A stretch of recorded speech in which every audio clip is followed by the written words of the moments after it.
СССР лайк, возможно все. Купить квартиру? Легко. Успешный бизнес? Запросто. На работу? С комфортом. Стать фермером? Без проблем. Построить дом? Нет ничего проще.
Әйел 40-қа келгенше өңін бермесе қасиет, еркек 40-қа келгенше есі кірмесе қасірет деген атақты жазушымыз Ғабит Мүсірепов. Қайырлы күн, құрметті көрермендер, бұл Зе сұхбат және оның жүргізушілері Джонни және Эрик Скотт Тоқтаубай. Зе сұхбат. Бұл Зе сұхбат және оның жүргізушілері Джонни және Эрик Скотт Тоқтаубай. Бүгін бізде қонақта жауынгер, спортшы, дерзкий дарабоз, черный пантера, Найман Садыр, зверь-качок, Томшақ Матай, қара аю, қара қасқыр, қара піл, қара аң, кувалда, Данияр дарабоз. Ассалаумағалейкум. Уалейкум ассалам, Данияр. Дәке, қош келіпсіз. Бүгін біз Даниярмен коммуникацияның негізгі түрлері, құрылымы және функциялар жайлы сұхбаттасатын боламыз. Конфуций былай деген екен: мейірімді еркек тойғанша тамақ жеп бай болуды мақсат тұтпайды, ол істі көп тындырады, бірақ аз сөйлейді деген екен. Чеге. Дәке, бір сұрақ. Жалпы негізі бір удармен бұқаны құлата аласыз. Конфуций ізгі адамдармен әңгімелескенде ол өз кемшіліктерін өзгертеді деген екен Конфуций. Қандай пример? Салмағаны шабу керек. Қандай, бір жасама қандай? Білмеймін, жалпы. Бір жасар. Қай жеріне ұрып? Жалпы құлата аласыз. Білмеймін, құлату керек негізі, менің салмағымды. Білмеймін, бірақ ұрып көрген жоқпын. Жалғастыра беріңіз.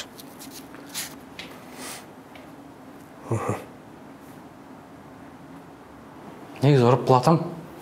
Құлату болады. Дерзкий жауап болды. Сөз жоқ, дерзкий. Дәке, жалпы бұлай ғой.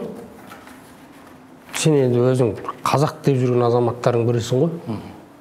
Негізінде осы өзіңнен басқа қазаққа зиян тиіп кетеді ау деген үш адамды айта аласың. Қалай зиян тиіп кетеді ау? Қазір көп қой жүрген. Ешқайсың зиян тимейді, бәрі нормально. Зиян тиетін, ешқай зиян тимейді. Бәрі күнкөріс қамын ғой тұр. Әркім өз ақшасын тауып жатыр. Адал бәрі. Басыр. Черный пантераның әңгімесі. Басыр. Дәке? Риза. Просто ұстап отқан образ шығар ол. Әркімдікі. Солай образ. Хайп дейді, образ дейді ол. Жақсы кітап ақылды адамның әңгімесімен бірдей дейді Лев Николайұлы Толстой. Дәке. Допустим, дәке. Қалай ойлайсыз? Қандай кітаптарды оқып, мына құрғыр заманда осы заман түсінуге болады? Қандай кітаптарды оқып дейсіз? Сол енді жаңағындай Абай атамыздың кітаптарын оқып, қара сөздерін оқысаңыз болды ғой сол. Бәрін түсінесіз сонда. Ерский жауап болды, базар жоқ, қолыңды алып қойын. Дерзкий деп айтыңыз. Дерзкий жауап болды. Мерзкий емес. Дерзкий. Дерзкий жауап болды. Тәке, қалай ойлайсыз? Жалпы құрметті көрермендер, біздің YouTube арнамызға жазылып, лайк басыңыздар. Сіздердің просмотрларыңыз біздің гонорарымыз. Неміс философы, идеалистік бағыттың өкілі Артур Шопенгауэр былай деген екен: аузына сарсу толған адамға есіл шарап та дәмсіз сезілетін секілді, мінез жаман адам көңілдісті де көңілсіздікке айналдырады. Дәке, сіздің мінезіңіз қандай? Жәке, допустим, Дәке, сіз сарсу демекші ме? Сарсу ішіп ап, трассамен перк біләтсіз дейді. Перк біләтсіз. Алдыңыздан Мапоқ, Алпамыс, Ханата үшеуі тұр. Қайсысын басасыз? Қайсымен тәуелсіз? Басасыз. Қалай басам? Мәшінемен перк біләтсіз ғой? 180 мен. Мапоқ тұр. Басу керек пен әбзетіне? Жалпы енді. Алпамыс тұр. Қайсысын басасыз? Болмайды ғой басуға, өліп қалады ғой. Негіз торымызды басу керек қой? Торымызды басасың осы. Торымыз дебой адам ғой, прав алған кезде айтады ғой. Бітпей айтқан кезде. Қайсын басасын, жаңа апа тұр дейді, ата тұр, жаңа не тұр. Сол кезде қағып өте шығасын ба, ит тұр дейді, сол кезде айтасың, торымыз басасын, машина тоқтайды, болды. Ешкім қағылмай қалады.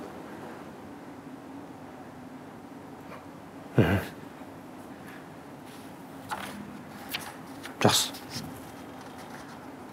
Әйгілі неміс философы және филологы, иррационалды волюнтаризм Артур Шопенгауэрдан кейінгі бірегей өкілі Фридрих Ницше былай дейді: нағыз еркек екі нәрсені ұнатады: қатер және ойын. Қатерлісі ойыншық болғандықтан ол әйел затын сүйеді. Сіз, Дәке, тұлғалық деградацияның шыңын бағындырудағы мотивация не сізде?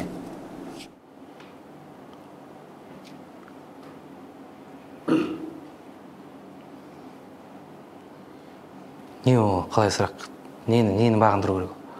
Тұлғалық деградацияның шыңын қалай бағындырасыз? Соны сізге не сүйрелейді? Спорт па, не ол? Мүмкін шыңын емес, шыңырау шығар? Ненің шыңырау? Биіктеу деградация. Ондай да болады екен,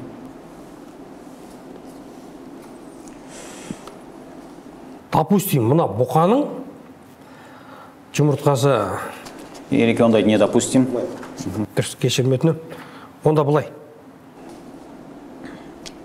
Ереке, Дәкеңе бір сұрақ қойсам бола ма? Болады. Дәке, осы ақылды кім үйренеді, насихатты кім тыңдайды? Біреу болыс, біреу би. Олардың ақылын үйренейін, насихат тыңдайын деген ойы болса, ол орынға сайланып та жүрмеседі. Олар өздерді өздік кісіміз, өздеріміз біреуге үлгі беріп ақылайтарлықпыз деп сайлананды. Өздері түзеліп жеткен, енді елді түзерлік ақ қалған. Олар не қылып тыңдасын және тыңдайын десе қолы тие ме? Басында өзіндік жұмысы бар, ұлығымызға жазалы болып қаламыз ба? Елдегі бұзақыларымызды бүлдіріп аламыз ба, немесе халқымызды бүлдіріп аламыз ба? Яки өзіміз шағымданып шығынымызды толтыра алмай қаламыз ба деп ебіне қарай, біреуді жетілтейін деп, біреуді құтылтайын деген бейнетінің бәрі басында қол тимейді. Байлар, олар өздерде бір күн болса да дәулет қонып, дүниенің жарымы басында тұр. Өзінде жоқты малымен сатып алады. Көңілдері көкте, көздері аспанда. Адалдық, адамдық, ақыл, ғылым, білім еш нәрсені малдан қымбат демейді. Мал болса Құдай тағаланы да паралап алса болады дейді. Оның діні, Құдайы, халқы, жұрты, білімі, ұяты, ары, жақыны бәрі мал. Сөзді қайтып ұқсын, оғайын десе де қол тие ме? Ол малды суармақ, тойғызбақ, саудасын жиғызбақ, күзеттірмек, бақтырмақ, ұры, бөрі, қыз, суық, сұғанақ, солардан сақтанбақ, солардан сақтарлық кісі таппақ. Оның бәрін жайғастырып, аяғын алып келіп мақтанға орналастырғанша қашан?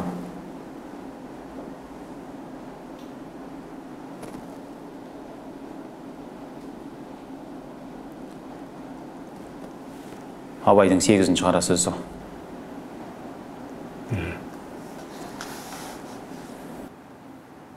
Ендеше дәл осындай позитивпен блиц сұрақтарға қарай көшейік. Блиц сұрақтар. Эдуарда әлде Сабина? Дәке.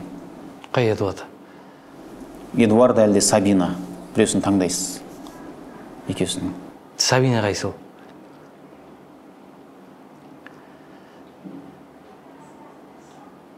Біреусін таңдайсаңыз. Екеуің бе?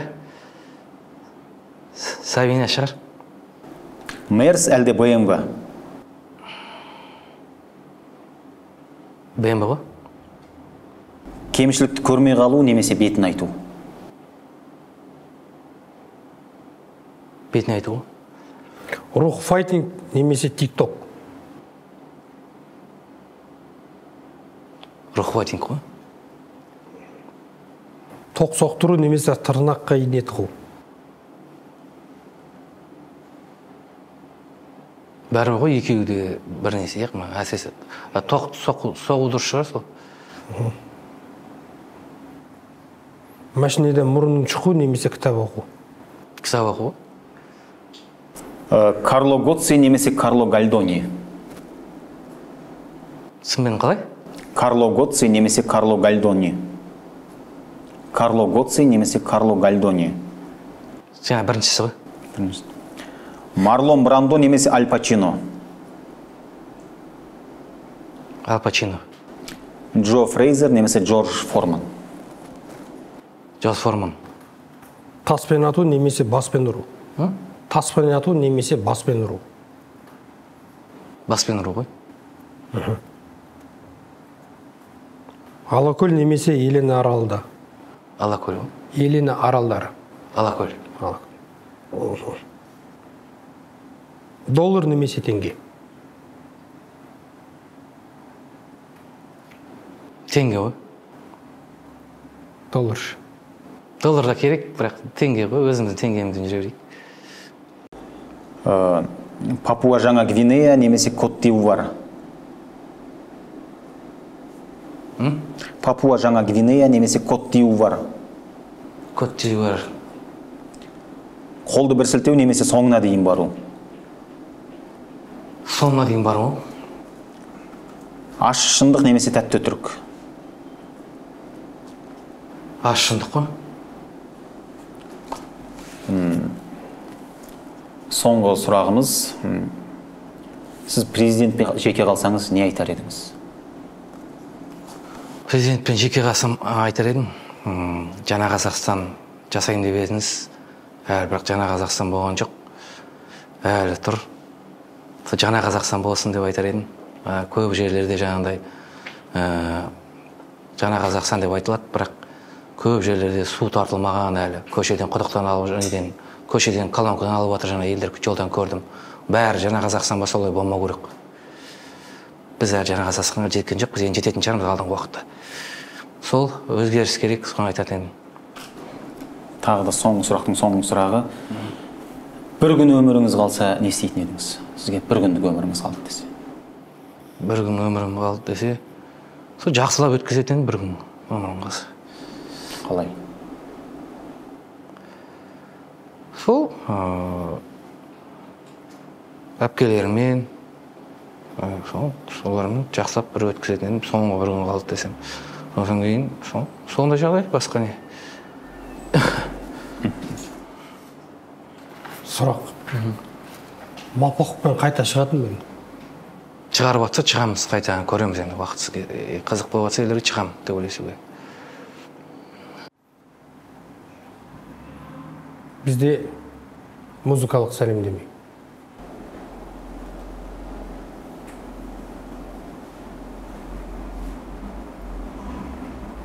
Іште ойнап тұр ма? Ақ бүрлін, қызыл бүрлінді аралайды жолын білген.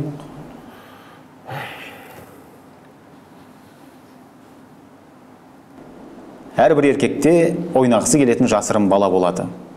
Олардан сол баланы тауып алыңыздар әйелдер, дейді Фридрих Ницше. Осымен бағдарламамыз тәмам.